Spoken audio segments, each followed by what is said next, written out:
Finally কিন্তু আমরা red dragon restaurant থেকে নিয়েছি এখানকার স্পেশাল কিছু আইটেম।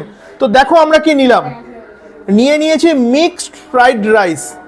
আমরা এরকম টাইপের মিক্সড ফ্রাইড রাইস কোথায় খেয়েছি, সেই চাকদার একান্ত আপনে। আর আমাদের আশপাশ অঞ্চলে নাকি এরকম মিক্সড ফ্রাইড রাইস পাওয়া যায় না, যেটা দাদা দাবি করছেন। এ বাদেও আমি নিয়েছি মাটন বিরিয়ানি, এই যে এ বাদেও কিন্তু এই মিক্সড ফ্রাইড রাইসের খাওয়ার জন্য নিয়েছি চিলি চিকেন।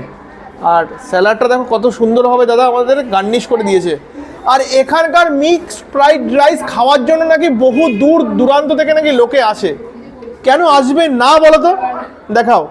যেখানে চিংড়ি মাছ রয়েছে, যেখানে মাটন রয়েছে, যেখানে এগ রয়েছে, চিকেন রয়েছে, অজস্র পরিমাণে ভেজিস রয়েছে, কি নেই এর মধ্যে, সিরিয়াস।